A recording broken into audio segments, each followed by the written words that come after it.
Indicate. Thirasara pain.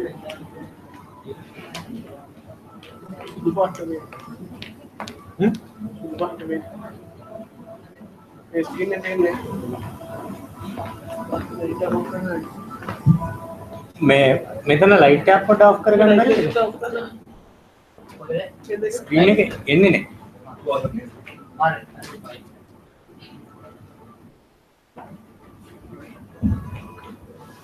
දැන් පේනවා. Ramane.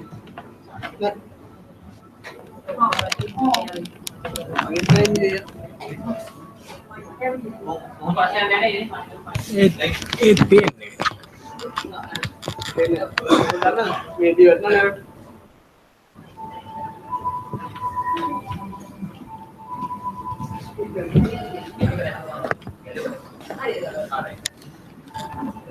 hari istilah mana kata ibu nabi pun nak biar mana orang dah beri kerja dah ini Hari mego istirahat kerja na hari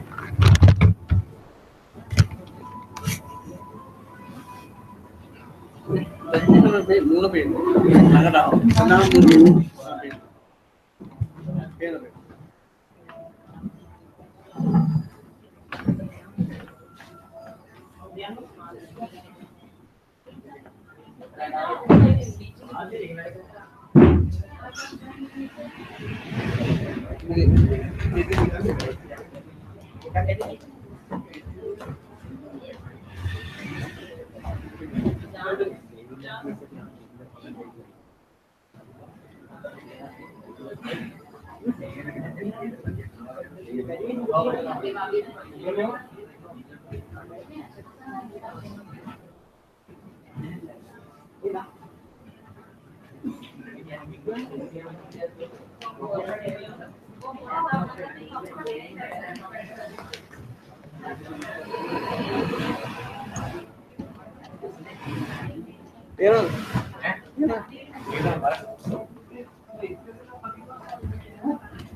Angin itu? Aku bisa.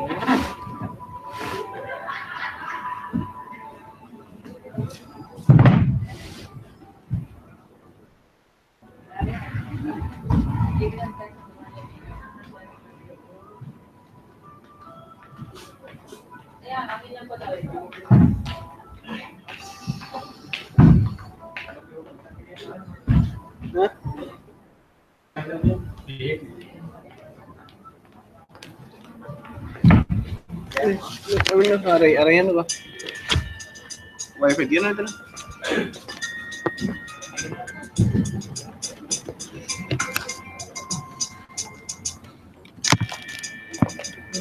Kan mati.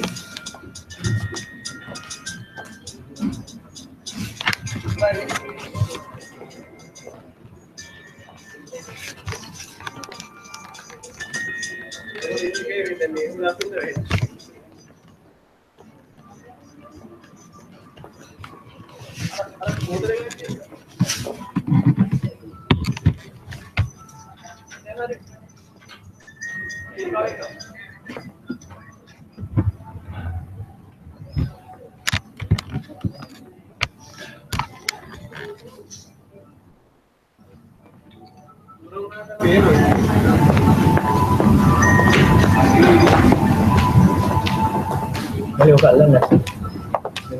Ada.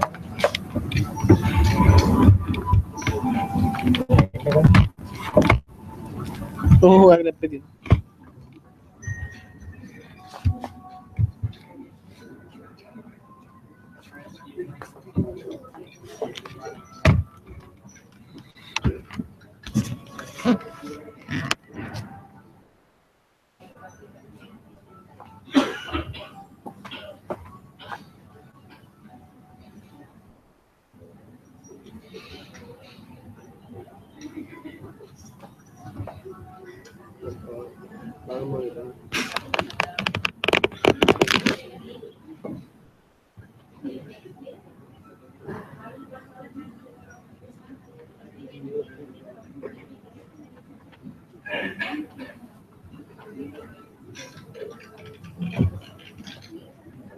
Home deh. Home deh.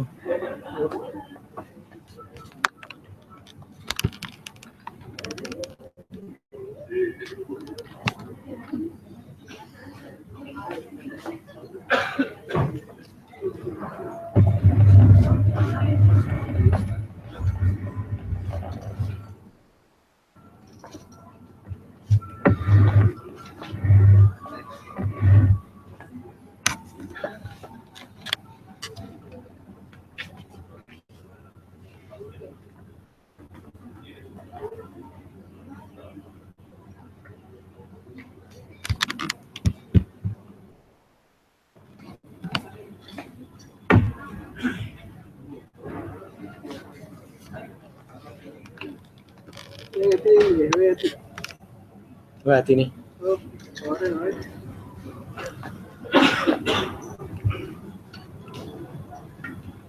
Mali මේක lap එක ගහගන්න. ඔව්. ටිකේලා එතනට ගන්න.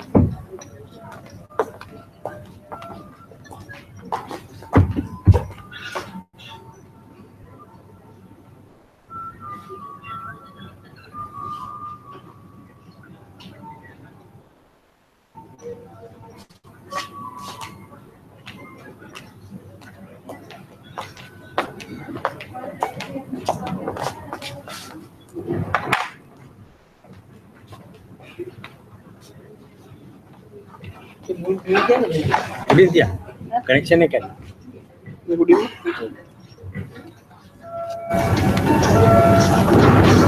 Mari deh.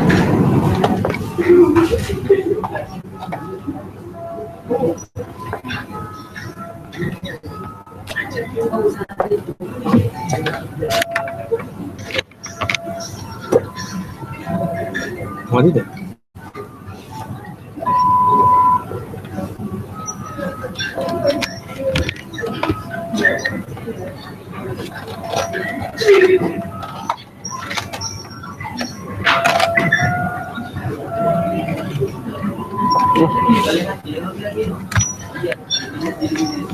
Dikasih. Benar itu no, අපි අතන්ට කියලා බලන්න. Edit reading. මේ පැත්තෙන් කව එක දෙන්න බලන්න.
live streaming itu. Oh, ඒක තමයි ඕගොල්ලෝ අර හරි වගේ ඉඳලා. ඔව් මේ හරි. Nah, ini kan. ඔව් කතා කරලා. මේ පේන්නේ ඒක. මෙහෙම කවුද ෂේප් එකේ? ඔව් තචුට. යායෝ. තචුට. ඔයාව තමයි පේන්නේ. හරි. So we are SLA's cadets here to present our presentations on the sustainable development, and we are getting ready. And you can see how we are doing our preparation for it, and we hope to start our session soon. So I hand over to Terry.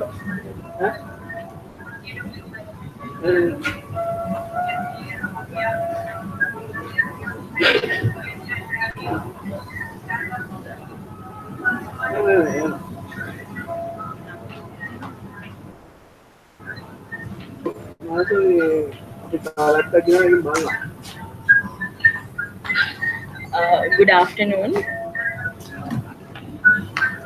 Good afternoon. We are here at the Bandaranaike Memorial International Convention Hall at the Tulip Hall.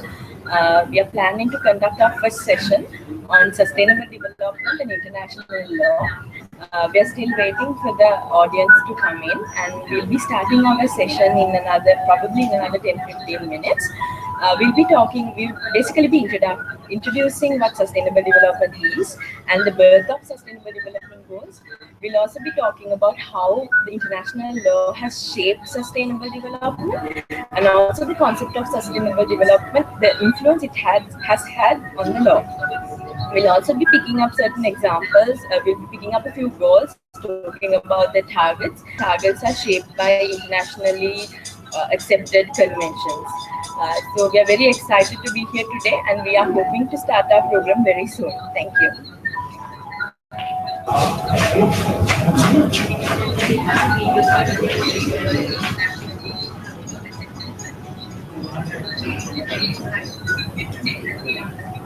Oh,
அனைவருக்கும் வணக்கம். நாம் இன்று இங்கே பண்டாரநாயக்க சர்வதேச மாநாட்டு மண்டலத்தில் இலங்கையின் நிலையான அபிவிருத்தி தொடர்பான சிறப்பான கலந்துரையாடல் ஒன்றை மேற்கொள்ளுள்ளோம். உங்கள் அனைவரையும் வருக என வரவேற்பதில் மிக மகிழ்ச்சி அடைகின்றோம்.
மாலை வணக்கம். பண்டநாயக்க ஞாபகம் வந்து இயற்கைக்கும் அபிவிருத்தி தொடர்பாக ஒரு சிறு கலந்துரையாடல் ஒன்று இடம்பெற இருப்பதனால் அனைவரையும் வருக என வரவேற்பதில் மிக மகிழ்ச்சி அடைகின்றோம்.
Test one one.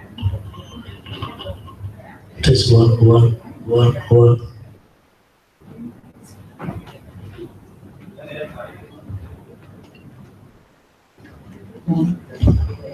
Test one.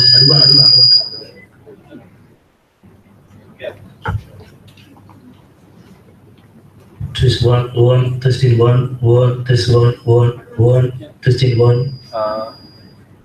Good evening. I'm Test Sanjay one Suri. one one. I'm student. So actually today I came here for study about something about sustainable development, especially the importance of sustainable development and international law, because sustainable development is a how can I say that? It's a global concept. So if you are going, we need to study about this global concept. You can't separate it from international law, because if you have proper international law placed about this area, the achievement of sustainable development is easy for that purpose. So actually today I came here for contribute and learn something about sustainable development and its aspect of international law. Thank you.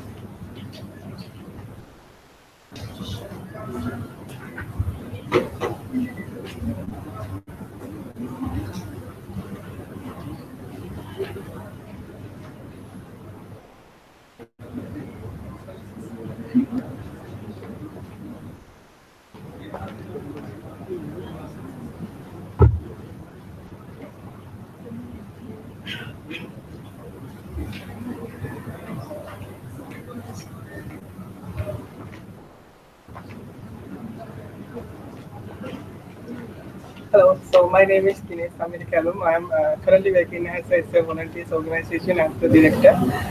Here I came for study sustainable development laws. It's a great value to study to us because we are working in the we are in developing country. We need to study so many things. So we have to teach our students and our other our youth will come for the future leaders, so we need to give more ideas and other things to our youth. So I hope I can get a good benefit here, and I would like to participate this program with my friends, and I can get more information for how to do a sustainable development, and I would like to update my knowledge also. Thank you.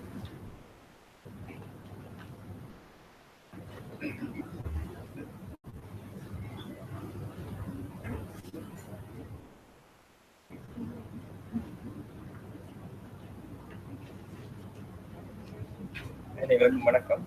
இன்று நாங்கள் இலங்கையின் நிலையான அபிவிருத்தி தொடர்பான ஒரு ஒன்றுதலுக்காக அமைத்திருக்கின்றோம்.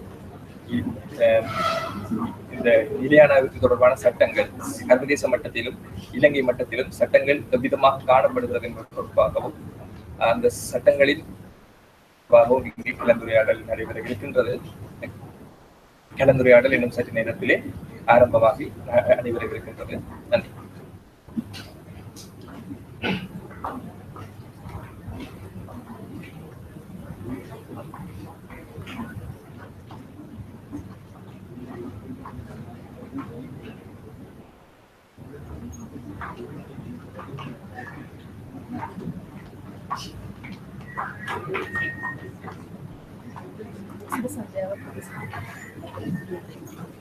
සුබ සන්ධ්‍යාවක් සියලු දෙනාටම ශ්‍රී ලංකා සම්බන්ධ පරිපාලන ආයතන නියෝජනය කරමින් පරිපාලන සේවය නිලධාරියෙක් විදිහට අද අපි බණ්ඩාරනායක සම්බන්ධ ශාලාවේදී රැස්ලා ඉන්නවා. තිරසාර සංවර්ධන අභිමතාර්ථයන් අන්තර්ජාතික නීතිය සමග සම්බන්ධ වෙන ආකාරය පිළිබඳ විගත සාකච්ඡාවක් සිදු කරන්නට මේ මොහොතේදී ඒ සඳහා සියලු පරිසර සැකසීම් පවතින අපි සිද්ධාන විගත සාකච්ඡාවක් මේ පරිශ්‍රයේදී සිදු කරන්නට සම්බන්ධ පරිපාලන ආයතනය වෙනවා.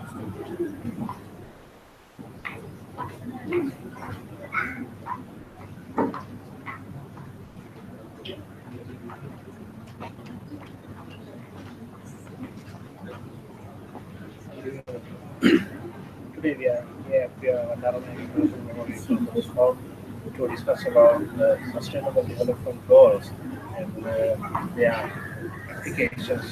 We are going to have a discussion with the audience about these things, and we are like to invite you all to come and join us to have a discussion and enhance your knowledge. Thank you.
All right. Good afternoon, everyone. My name is Jayatma Vikramanayaka, and these are my friends Akalanka Ratnayaka, Vimukti Karunamani, and Chaturi Karunatilaka. We are a group of young administrative officers of Sri Lanka. We represent the Sri Lanka Institute for Development Administration. For those of you who don't know what SLIDA is, SLIDA trains the professionals that are recruited to the Sri Lanka Administrative Service. We train officers in the Sri Lanka Administrative Service, Accountant Planning Service, and many other services that are very important for the functioning of the bureaucracy in Sri Lanka. So Our presentation will focus on the relationship between Sustainable Development Goals and international law. I'm not quite sure how many of you are familiar with the concept of sustainable development, but through the course of the presentation, we'll be explaining what sustainable development is and how sustainable development applies to our day-to-day work. Sustainable development is not an alien concept. It is something that we have been practicing for years. In our history, we have examples of practicing sustainable development. So all this we'll be discussing in due course. So our objectives of doing this particular presentation today are to provide a basic understanding of what sustainable development policy is, to explain the relationship between sustainable development and international law, and since there are a large number of goals and targets, we have picked a few goals and targets, and we'll be discussing with you in detail how these goals and targets have interlinkages with international law. So when we think about what sustainable development is, as I told you, sustainable development is not something alien. For an example, if I tell you how sustainable development applies to our day-to-day life, my grandfather took me out to the garden and he planted this seed, this mango seed. And he told me that in a way, I'll be doing something for the future. But at that time, I didn't understand what I was quite doing. And then I thought, why is my grandfather doing this? Because he won't be enjoying the fruits of this mango tree. He won't be getting timber or wood or leaves or anything out of this tree. But why is he doing this? But now when I look back, I understand why he did that was so that I could have a better life, so that I could get advantages of that particular tree. So that small example kind of sums up what sustainable development is.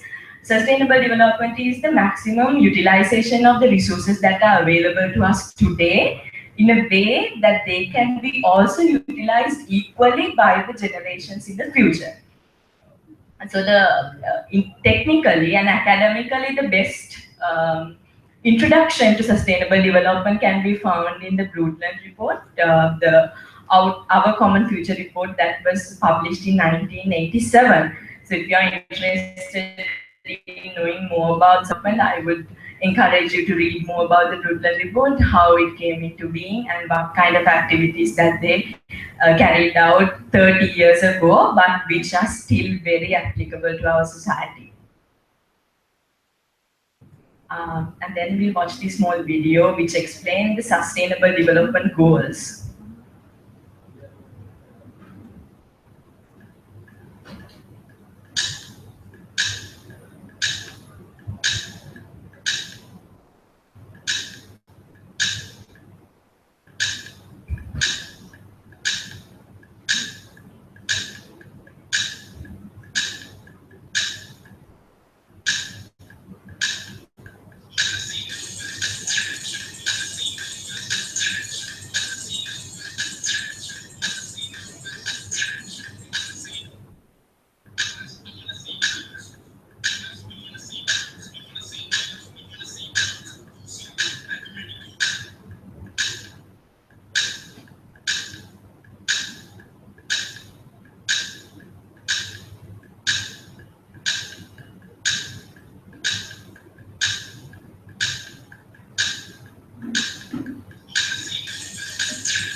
So the global goals or the sustainable development goals has a very long future, The birth of sustainable development dates back to about 1940s in Stockholm, where the world leaders gathered and started discussing about sustainability or sustainable development.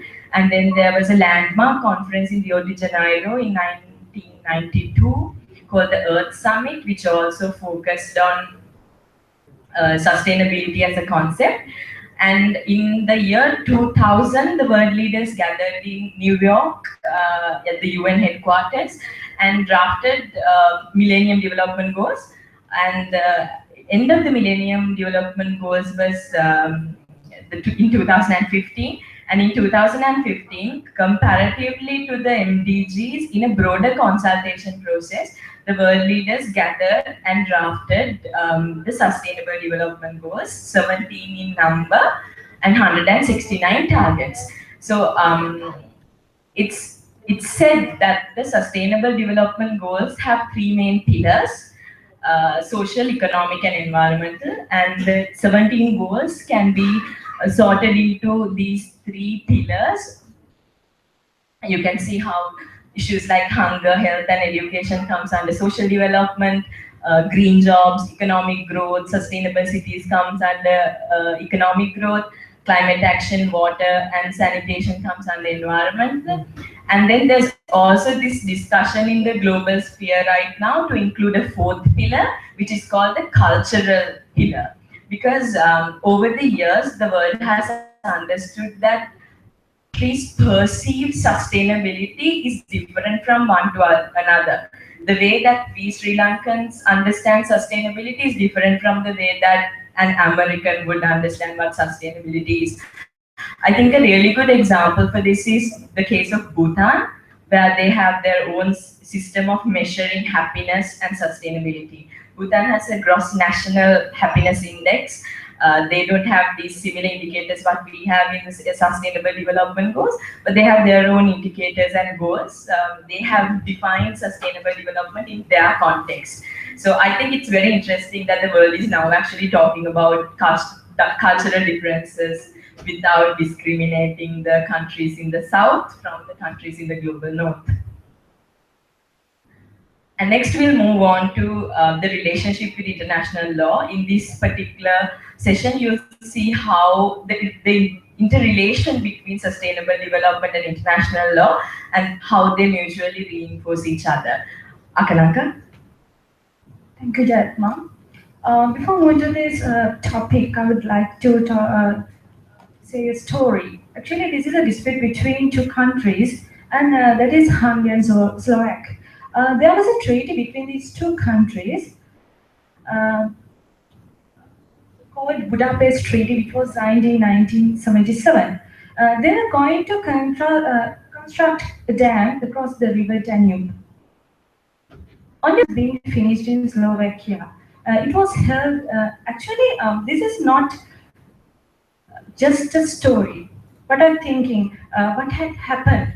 Actually, it's a case in ICJ, International Court of Justice. It was held that watercourse status shall participate in use, development, protection of international watercourse in an equitable and reasonable manner. Okay, with that story, I would like to move on to this topic, this relationship with international law.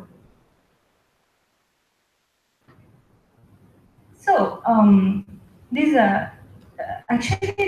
topic, the sustainable development, I think you have an understanding of what is sustainable development. So, the sustainable development has become an unavoidable paradigm. So, it prevails the environmental, social, political, economic, and cultural discourses from local to the global level by both public and private sectors.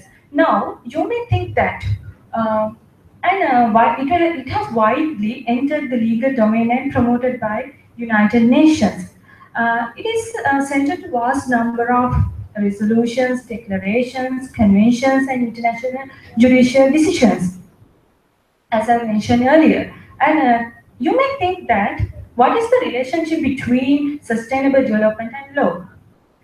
For some, the answer to this question of its relationship to the law is straightforward. Actually, Sustainable development does not belong to law. As a political objective, it will exert an import on international negotiations.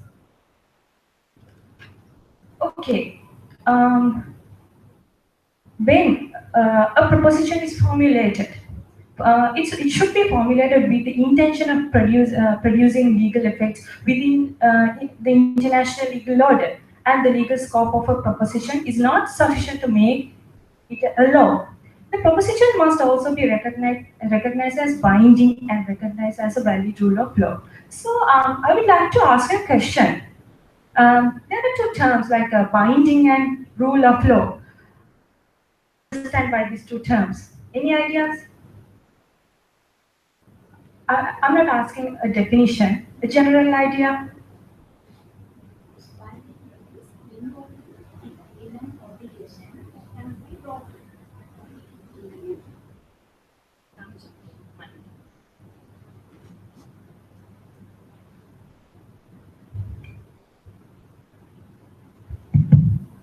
In my view, binding means involvement in an obligation that cannot be broken, and rule of law means all same under the law. No one is above the law. Yeah, I think that's a general idea of binding and the rule of law. Actually, binding means it's a lawful action, such as continuously agree to be two or more entities establishing lawful accountability. That the rule of law is it's quite important, and there are some definitions from scholars and some people from all over the world, like Dicey, Bingham, Joseph Raz.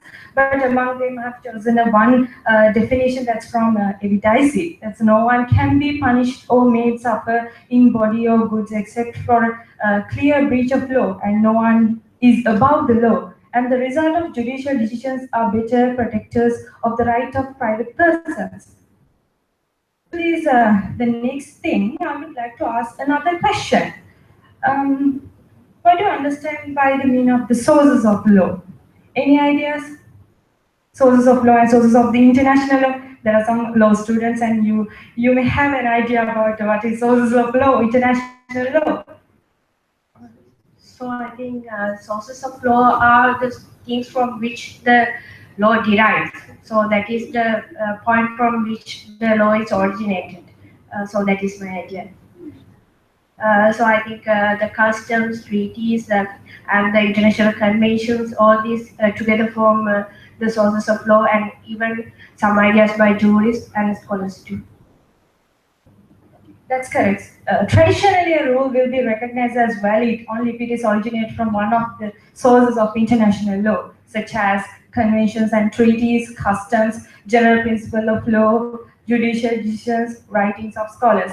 Dharani, can you please explain one by one sources of law? The conventions and treaties are also one of important source of law, because the countries which are the parties to conventions and treaties are binding to them once they are ratified in their countries. And the customs, we usually call them as jus cogens. So they become a continuous practice by certain countries and certain communities, and they become binding. And because of that, because of those prolonged practice by those countries, it becomes a custom, and it should be some tradition that will be followed over and over again. Principles of law, if we consider, basically it is about natural justice and what we believe as the cause of law, main core points of law. And judicial decisions in international level, we can consider about International Court of Justice, and their decisions, they are binding on when deciding international disputes, and they will be important in making the international law and shaping it. And the writings of scholars, they also, that is what we refer when we have some controversial point in law. That is where we find solutions when we can't address it by referring to the above sources. So I think that is enough for your question. Thank you, Darren. I think it's a good explanation. Thank you very much. And okay, Let's move on to this. The next thing, that's sustainable development written in international law. The sustainable development has over the last 30 years received wide support of non-binding international legal documents such as declaration of states, resolutions of international organizations, programs of action, code of conduct. What do you think? If you do you know any laws that are directly related to sustainable development? Any laws? Okay, we'll see. I think you may be able to see this bigger discussion in our next slides. Okay, the sustainable development is included in over 300 conventions.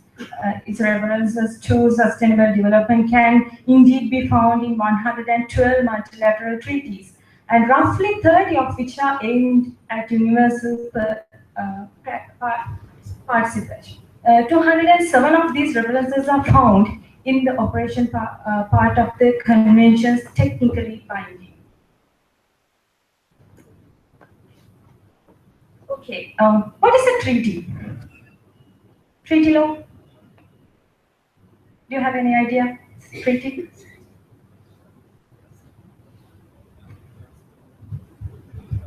Treaty is an agreement actually for between two countries or between more than two countries. It's mainly an agreement.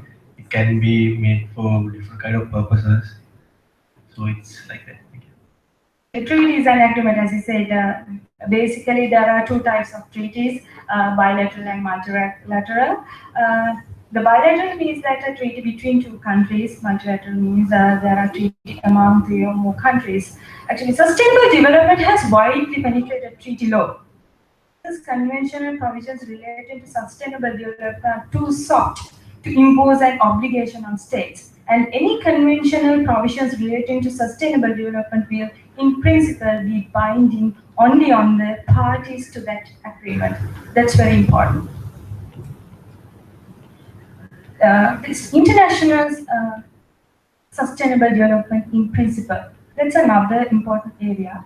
According to the International Law Association Committee on the Legal Aspects of Sustainable Development has introduced some principles regarding sustainable development. The first one is sovereignty over natural resources and the duty of sustainable use of natural resources.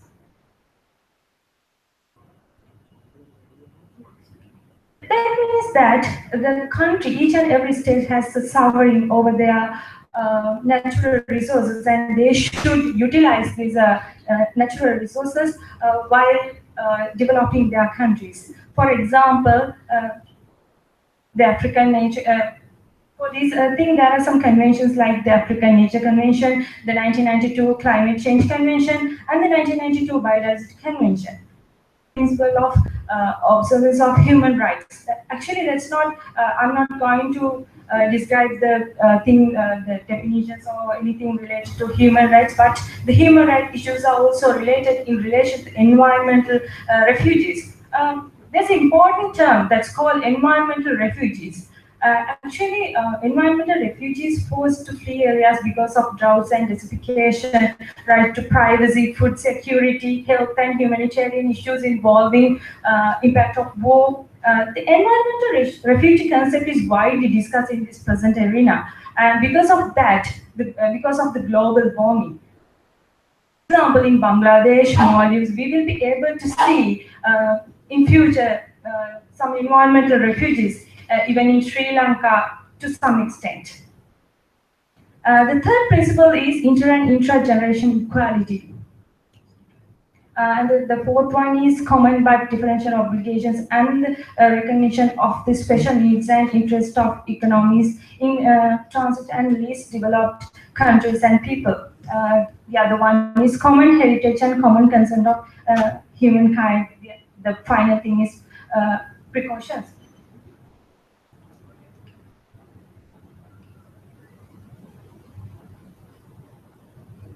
Okay, finally, I think you have a clear, some understanding about the relationship between international sustainable development and international law. So I think we will be discussing more about the sustainable development goals. There are 17 goals there which was introduced by United Nations, and Japan will Thank you. If anyone was bored by that, the serious terms in law, here comes the fun part. So we'll be discussing about the practical applications of the Sustainable Development Goals and how international law has impacted the formulation of them.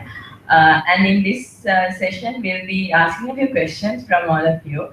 And for those who can answer correctly, we'll win a very important, very valuable book that was written by our faculty at the Sri Lanka Institute for Development Administration. So just keep that in mind.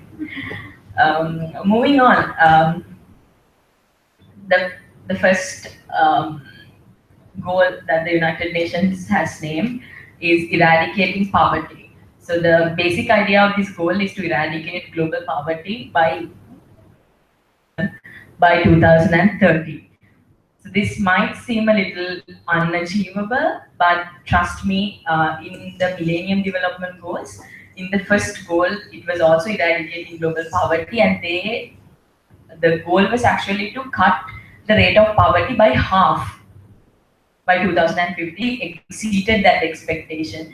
They could bring down the global poverty levels from 46% to 18% within that 15 years. So actually thinking about the future and the advancements of technology, this doesn't seem like an unachievable goal. So so the first question that wins a prize. Can anyone tell me why the United Nations has selected eradication of poverty as their first goal? They could have action, health, education, but poverty comes first. Does anyone have an idea why? It certainly is. Why do you think why is poverty a bigger issue than education, for an example? It's most communities like say Philippines, nearly 8 billion of people in the world. Like this resource and the asset, like traffic controls, 20% controls, all that, and almost 80% are poor. Exactly. So the biggest community in the world are the poor community. Exactly. Exactly. Yes, and also the vicious cycle of poverty prevents communities from getting quality education, quality health care. Because when you don't have money or when you live below the poverty line, you do not have access to education, health care, or any other goals that we will be talking about in the future. So that's, I think, he wins a prize. Okay, thank you very much for your contribution. We'll talk.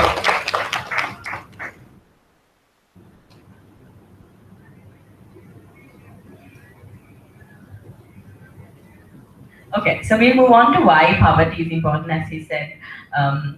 Globally, about 836 million people live in extreme poverty. When we say extreme poverty, that means they live on less than $1.25 a day. And the majority of the poverty-affected areas in the world are in Southern Asia and Sub-Saharan Africa.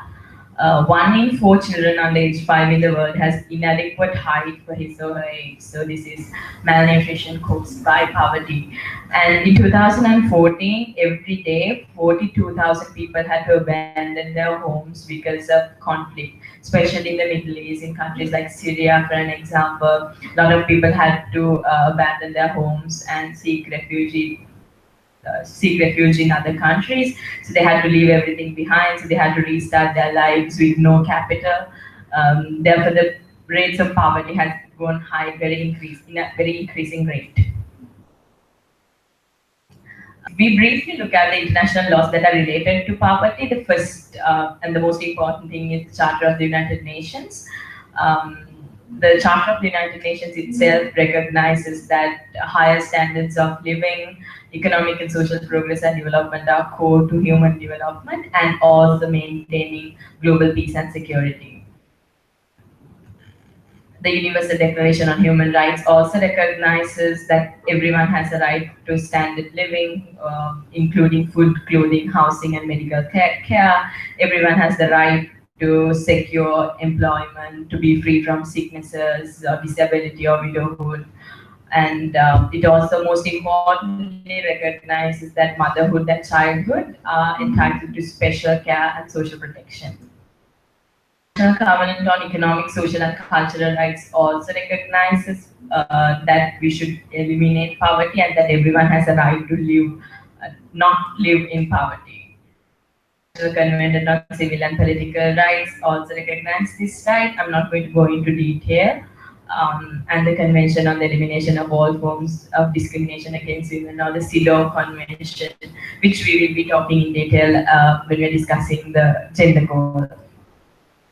In our declaration and program of action also recognizes eradication of extreme poverty and access to quality and nutritious food.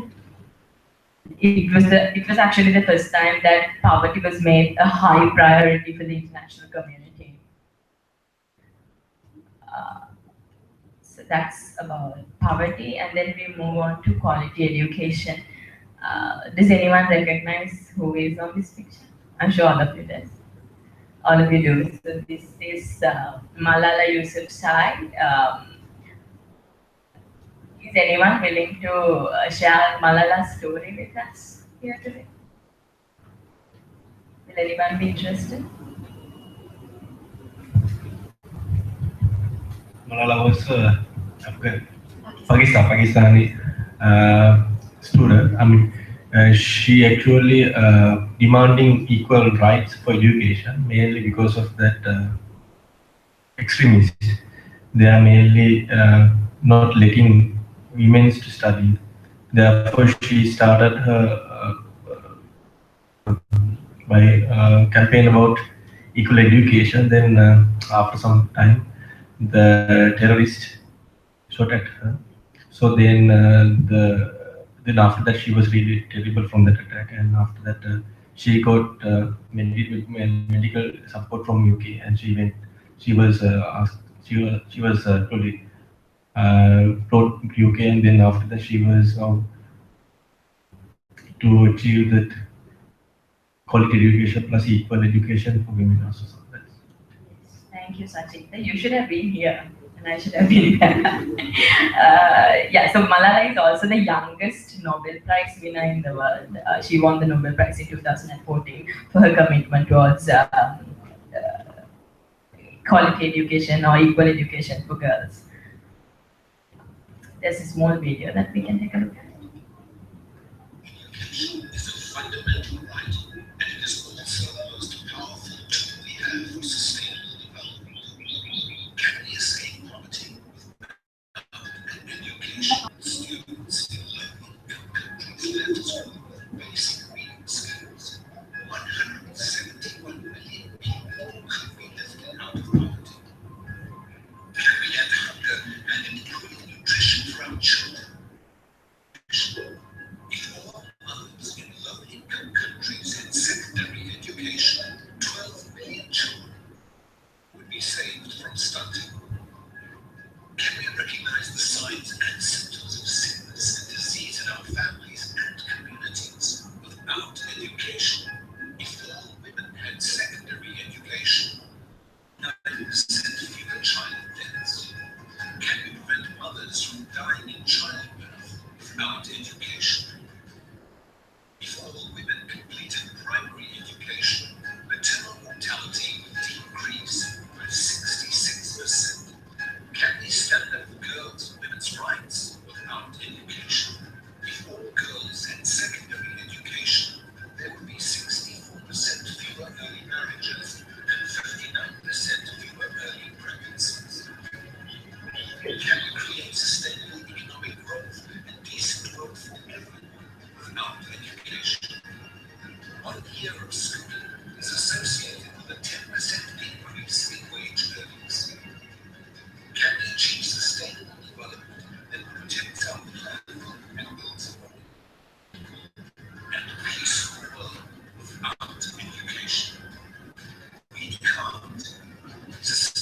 development begins with education. To global education first. Visit globaleducationfirst.org to learn more. All right. Under this particular goal, we'll be looking at a few targets that are there to facilitate the implementation of education, the goal number 4. So the first target that we are paying our attention to is that ensure all girls and boys complete free, equitable and quality primary and secondary education. Recently in Sri Lanka, there had been a very hot debate about if education should be privatized. And on social media, I've seen myself that people actually lobby for education to be privatized. But little do they know that even the United Nations and all the main treaties and conventions in the world, they accept that education should be free, equitable and quality, at least at the primary and secondary levels. When we talk about free and equitable education, I remember one case. This is actually from the United States. United States is a country that was racially segregated until very late. And there was a very popular case called Brown versus Board of Education. Tanuja, would you like to share the case, the story of Brown versus Board of Education with us? Actually, thank you, Chatma. The case I am going to share with you is Brown versus Board of Education. This originated in United States of America based on segregation of African American and white American. It was given 17 May 1954. 50 years back, African American were not allowed to go to school if they were willing to go there.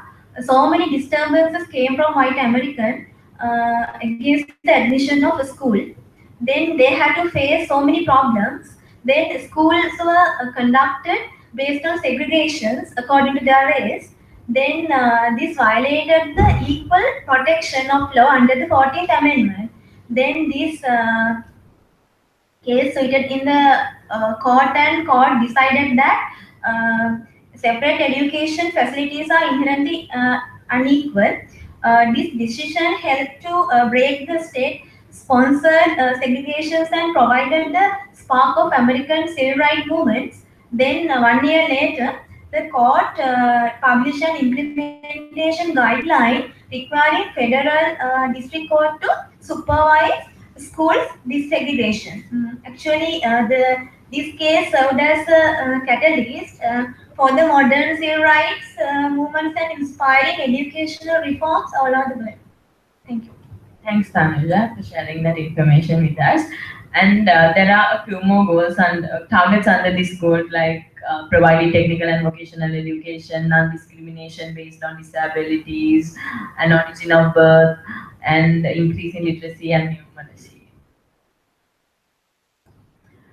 Few declarations, or rather international treaties that contain education as a right. Everyone has the right to education. So that education is not a privilege, it's a right. I'm sure you understand the big difference between privilege and right. So it says that not only the rich people, but also people who can't afford education should be able to get quality education. And these international treaties and laws, the UNESCO Convention Against Discrimination in Education, and the others mentioned here, they recognize education as a fundamental human right. Out of time, I'm just going to show you the names of the conventions. We won't be able to go much into detail.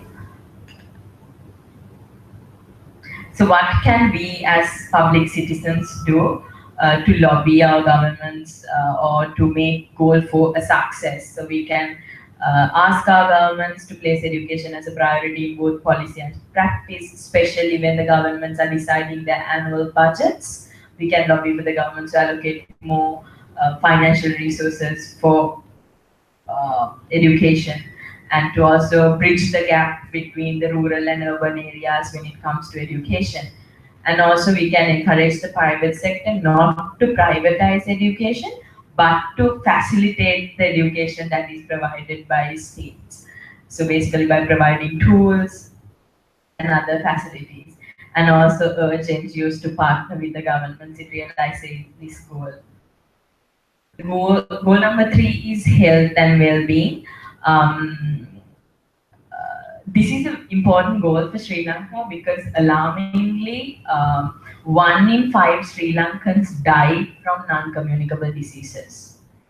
So if 5 people die in Sri Lanka today, 1 of them died from non-communicable diseases. So the second gift-winning question. Does anyone know what non-communicable diseases are? And if you know, can you name a few?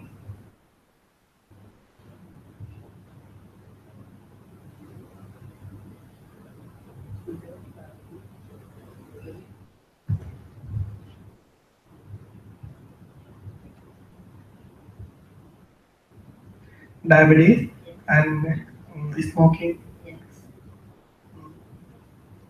alcohol, Chronic kidney diseases, yes. One more. That's all right. So there's heart disease, cancer. Cancer is the 4th largest cause for death.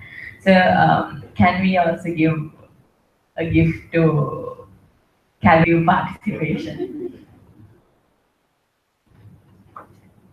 Thank you. So yes, NCDs are quite critical for Sri Lanka at this point. Since we are running out of time, I'm not going to describe. This graph explains how the maternal mortality rates have decreased over the last few decades. And the definitions for health, I think what's the takeout from these few slides is that health doesn't mean only physical health, it also encompasses social, spiritual health. 2 of the countries that were the very first to include public health as a law are the United Kingdom and Mexico. And then there are a large number of international laws that have recognized access to quality healthcare as a human right. The international health regulations introduced in 2007 was also instrumental in assuring that the world is on its way to achieve this particular goal. If you remember the sudden outbursts of Ebola, poliovirus, the Zika virus, it was the international health regulations that established these particular committees to address those sudden outbursts of diseases and prevent and respond to acute public health risks. The next goal is climate action. I think Vimukti is the best person to describe climate action. Vimukti, what do you? Thank you, Jasna. So, how are you guys feeling after so many informative speeches? And what about the atmosphere around your school and comfortable? Yeah. What if, too cold. What if I call you to go out? Would you like under the hot sun? Yeah. Actually, yeah, you can't stay there for long. Yeah?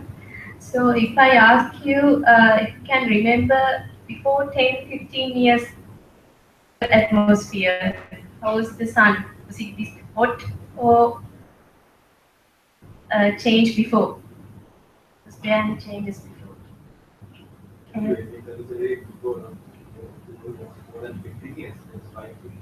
Yeah.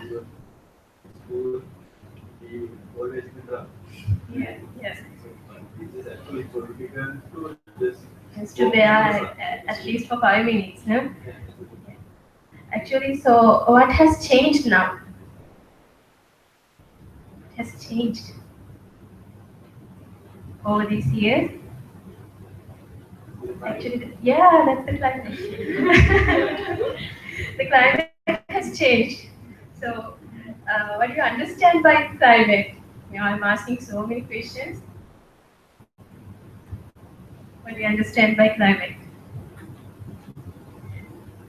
Or if I ask what are the factors that we consider in climate calculating? rainfall, solar radiation. Isn't it? What do you hear in the weather forecast? Rainfall, so means wind. Actually, oh no, it's not false statements. What you mean by what is meant by climate is the variation of the wind, precipitation, that means rainfall, and temperature over a period of time. That time may range from a few months to millions of years. So I said earlier that climate has changed. So may I ask again the question? What do you understand by it?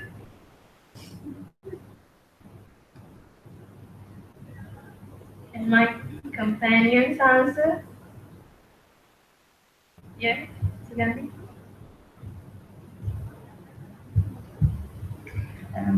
I think my simple answer would be the answer of all these people. Simply, climate change is the changes in climate. So that's what we feel.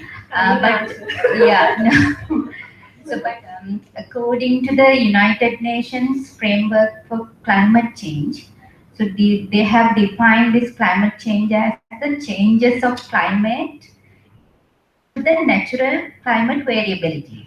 We observe some variabilities naturally, but the changes in addition to that are the changes in climate which are observed over the comparable time periods.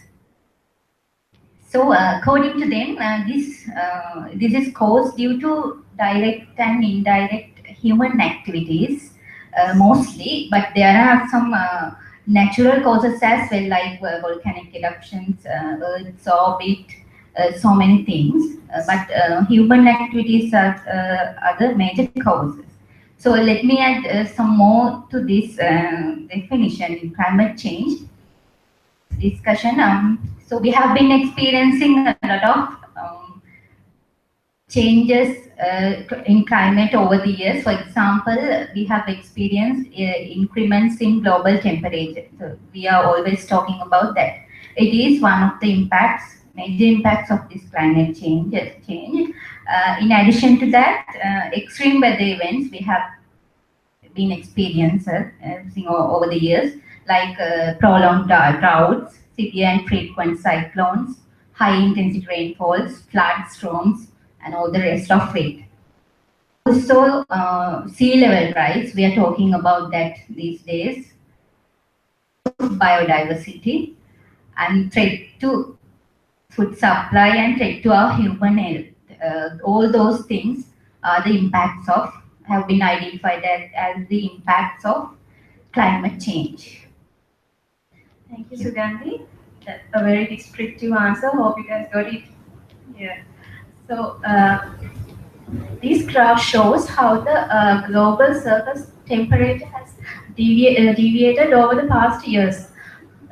So if you can identify after 2000, that is considered as the 15 hottest years on Earth. Climate change, the major problem is the rising of the global temperature. So let's move on to the next slide. So you can understand this is Greenland, a country, an island with so many glaciers and ice cover. So you can see how the ice cover has been depleting over the years, and that is causing severe environmental issues, and this causes the loss of natural habitats for the animals, as well as many hazards for the human beings as well. So for this rise of temperature, the major major cause is the greenhouse effect. So do you have any idea about greenhouse effect? Maybe some scientific terms. I would like to invite another guy from our group. Janu, can you explain? I can explain. Can you change the slide, please? Yeah. you can see the simple diagram which explains the greenhouse effect. Actually, greenhouse effect is not something bad until there is no any human intervention. So we the people they convert into something bad.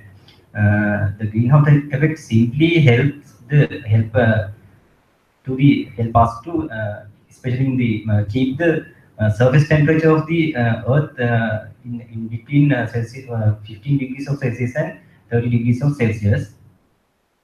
There are certain type of gas called greenhouse gases such as carbon dioxide,